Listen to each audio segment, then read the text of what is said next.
Assalamualaikum warahmatullahi wabarakatuh. Kembali lagi bersama saya dengan channel Siranto Berkarya. Oke guys, video kali ini aku akan akan berbincang-bincang seputar virus corona. Nah, dimana nanti aku akan mewawancari teman-teman saya, teman-teman aku ya guys, ada di kampus Institut Pesantren Kiai Haji Abdul Halim. Nah, di mana kampus ini adalah kampus yang sangat luar biasa. Karena kampus ini walaupun masih institut sudah mendirikan pasca sarjana. Wow, sangat luar biasa ya guys.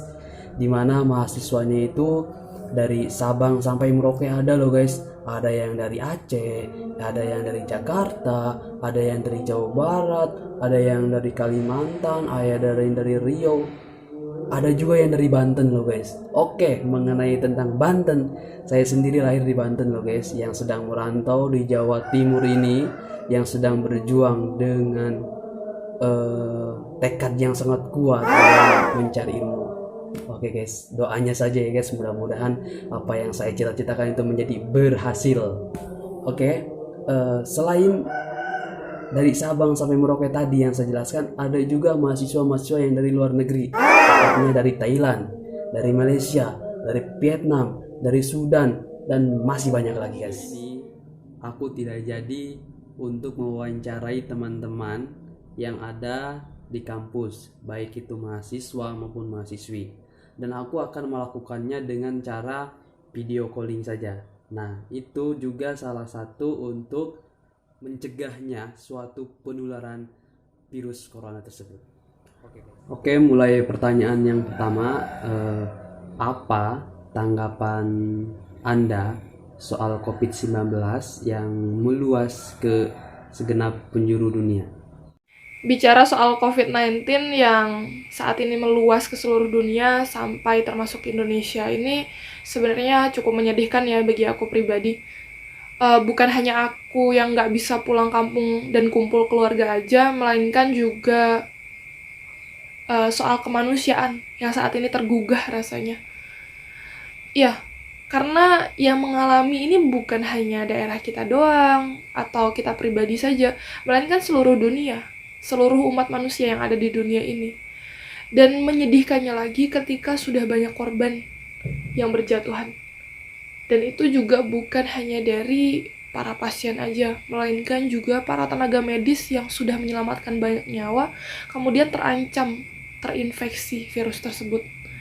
Dan itu sebenarnya lebih menyedihkan lagi. Dan harusnya kita masing-masing ini bisa mengambil banyak pelajaran, banyak hikmah. Bukan hanya sekedar kita tahu ini virus berbahaya, atau banyak sekali mungkin yang masih menganggap alah virus ini kecil, nggak kelihatan, malah diremehin. Wah, harusnya kita bisa membaca realita yang ada. Kita bisa banyak belajar dari realita yang ada, apa yang udah terjadi. Dan harusnya kita harus bisa saling mendukung satu sama lain. Yang ingin Anda sampaikan untuk rakyat Indonesia berkenaan dengan COVID-19? Untuk rakyat Indonesia, please jangan bandel.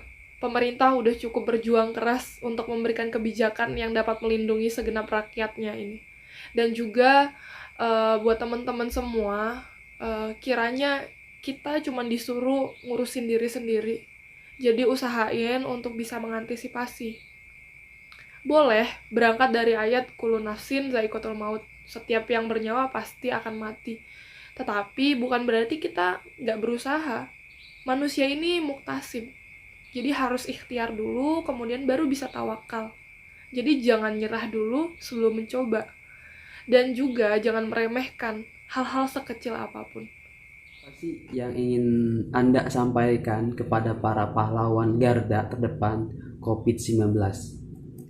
Buat para pahlawan garda terdepan, baik itu tenaga medis, relawan, kemudian juga para aparat pemerintah yang dikerahkan, kami ucapkan banyak terima kasih, beribu-ribu terima kasih, serta doa selalu ada untuk kalian semua. Semoga kalian tetap baik-baik aja.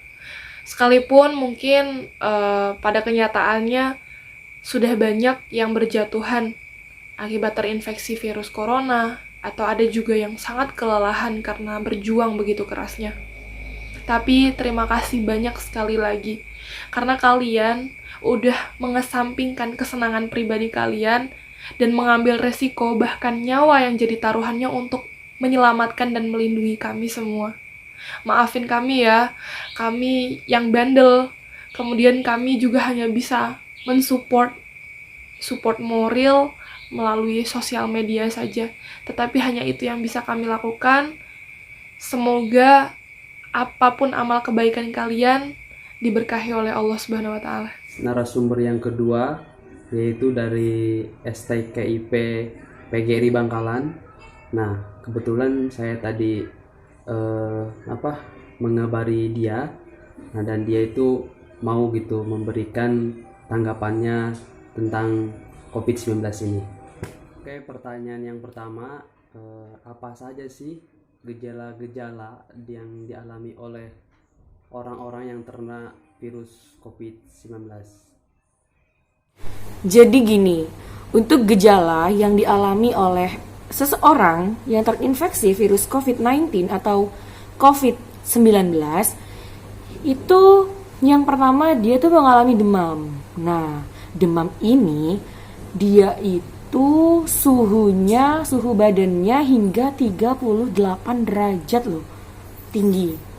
Kemudian dia juga mengalami flu-nya itu kayak sampai sesak nafas gitu loh guys. Terus yang ketiga, dia tuh batuk. Nah, batuknya ini kering, bahkan berdahak. Bisa juga dia tuh batuknya sampai kayak berdarah gitu.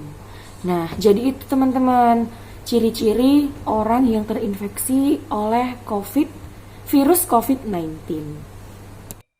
Pertanyaan yang kedua, apa sih pesan Anda untuk para dokter, relawan, ataupun teman-teman yang di rumah dan para pasien positif COVID-19?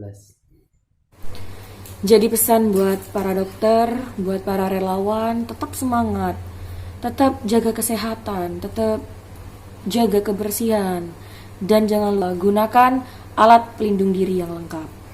Buat teman-teman di rumah, buat teman-teman saudara-saudara semuanya, dimohon untuk di rumah saja. Sebab dengan demikian kita dapat menghentikan rantai penularan COVID-19 yang ada saat ini. Terus kemudian buat teman-teman, buat saudara yang positif COVID-19, kalian tetap semangat, kalian harus tetap optimis bisa sembuh. Kami di sini juga tetap support kalian buat tetap sembuh. Kami juga tidak pernah putus untuk berdoa, mendoakan kalian agar bisa sehat kembali. Tentunya juga Indonesia cepat kembali dengan semula. Kembali ke semula, sehat, sejahtera, semuanya. Amin ya Allah. Pertanyaan yang terakhir ya, bolehkah kita cemas pada diri sendiri mengenai wabah COVID-19 itu? Jika Anda tidak berada di wilayah zona merah, kemudian Anda juga tidak melakukan perjalanan ke wilayah itu, kalian juga tidak kontak dekat dengan penderita virus COVID-19 ini, kecil kemungkinan untuk bisa tertular. Namun dapat dimengerti bahwa dengan situasi seperti ini, Anda juga akan mengalami perasaan cemas dan panik.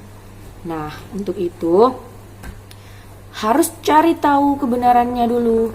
Kemudian terus ikuti perkembangan wilayah Anda, cari informasi yang akurat dan tetap jaga kesehatan.